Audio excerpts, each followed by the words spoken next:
Sir मैं diabetic हूँ और रिसेंटली 1 महीने पहले मेरे को ब्रेन स्ट्रोक हो चुका है। मेरी हाँ एज हाँ। 33 है। सर हम्म। तो अपन उसके लिए कुछ ये प्रयास कर सकते हैं। देखिए, ब्रेन स्ट्रोक हुआ क्यों? Sir due to high in the cholesterol और the diabetes increasing in hmm. Sugar. देखिए, ब्रेन स्ट्रोक क्यों होता है मैं आपको थोड़ा बताता हूँ। डायबिटीज़ की वजह से शुगर लेवल बढ़ गया, ब्रेन स्ट्रोक हो गया। It can be one of the reason, but actual reason क्या है? ब्रेन स्ट्रोक बिना डायबिटीज़ के भी हो सकता, बिना शुगर लेवल बढ़े भी हो सकता।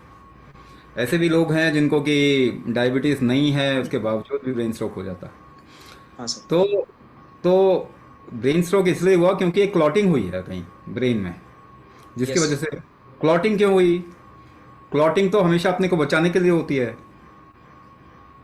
यस। क्लॉटिंग तो हमेशा अपने को बचाने के लिए होती है। तो क्लॉटिंग क्यों हो गई अभी? वो अंदर क्या बचा रहा था आपका बॉडी? कहीं बचा रहा था ना आपको। हाँ सही। इसका मतलब खतरा था ना अंदर। हाँ। तो ऐसा क्या खतरा था जिससे कि आपका शरीर आपको बचा रहा था? तो ये केवल और केवल शुगर लेवल हाई होने की वजह से ही नहीं होता। ये जब आप हम बॉडी में रिस्क क्रिएट करते हैं ना ज़्यादा, और रिस्क से निकलने का, रिस्क को टॉलरेट करने की कैपेसिटी कम होगी, तो ब्रेन स्ट्रोक होगा। जब तक आपका बॉडी झेल पाएगा तब तक झेलेगा। जिस दिन वो झेल नहीं पाएगा उस दिन रिस्क को कम करने के लिए कोई ना कोई ड्रास्टिक स्टेप ले लेगा। और ब्लड गाढ़ा होना भी आज के टाइम पे जो है ना, वो इसी का ही कारण है। क्योंकि बाहर भी आप चोट लगती है तो ब्लड गाढ़ा होता है, तो आप बच जाते हैं, या खून नहीं निकलता, या फिर वहां पे रिकवरी होती है।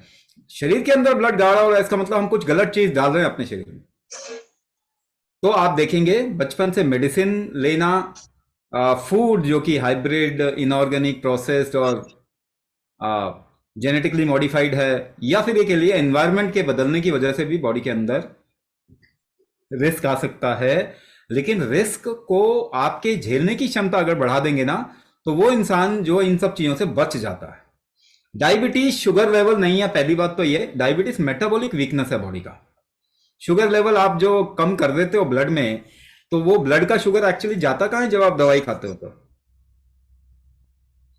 यस। नाक से निकलता है, कान से निकलता है, कहाँ से निकलता है? तो नहीं सर। आपने केवल डिस्प्लेस किया है ना ब्लड का शुगर, आपने किडनी में डाल दिया, नर्वस सिस्टम में डाल दिया। तो रिस्क बढ़ गया ना नर्वस सिस्टम का। हाँ सर। इसी वजह से स्ट्रोक आया। स्ट्रोक क्यों आया? क्योंकि आपने दवाई खा के ब्लड का शुगर कहीं और डाल दिया, वहां पे हाई रिस्क हो गया। तो वहां पे शरीर ने बचाने के लिए स्ट्रोक क्रिएट कर दिया। ठीक है ना? तो कोई भी दवाई आपकी डायबिटीज ठीक नहीं करती, क्योंकि शुगर लेवल डायबिटीज होता ही नहीं है पहली बात तो। यस। 10 बंदे आप खड़ा कर लीजिए जिनका 200 शुगर लेवल है, क्या सबको एक ही जैसी प्रॉब्लम होगी? नहीं सर। नहीं होगी ना। तो शुगर लेवल प्रॉब्लम नहीं है, आप कितना झेल पा रहा है आपका शरीर, वो प्रॉब्लम है। अगर नहीं झेल पाएगा तो 200 में ही प्रॉब्लम शुरू हो जाएगी। अगर झेल पाएगा तो 400 में भी कुछ नहीं होने वाला आपको। तो बरोबर है सर। टॉलरेंस कैसे बढ़ाएंगे? पहली बात, टॉलरेंस कैसे बढ़ाएंगे? ये सिचुएशन आगे चल के स्ट्रोक नहीं हो, ये कैसे इंश्योर करेंगे? अपना टॉलरेंस बढ़ा लो। टॉलरेंस कैसे बढ़ाएंगे? 10 किलो के आटे की बोरी उठाओ, उसको टॉलरेट कैसे करते हो? कैसे उठाते हो? वेट कैसे उठाते हो? सपोज टॉलरेट कैसे करते हो? सांस रोक के वेट उठाते हैं ना। हाँ सर। तो 20 किलो उठाना है तो क्या ज्यादा बनाना पड़ेगा? सांस रोकने की क्षमता बढ़ानी पड़ेगी ना। हाँ स्वामी जी। तो प्रैक्टिस कर रहे हो आप सर अभी कुछ से ऐसा? शुरू करेंगे। हाँ, अभी से शुरू और करेंगे। इसीलिए बहुत जरूरी है, मैं यही आपको समझाने की कोशिश कर रहा हूं। करंट नैरेटिव में जो फंसे हुए हैं ना, उसकी वजह से 100 साल में एक बंदा बता दो जिसकी डायबिटीज ठीक कर दिया है, जो इलाज आप करवा रहे हैं।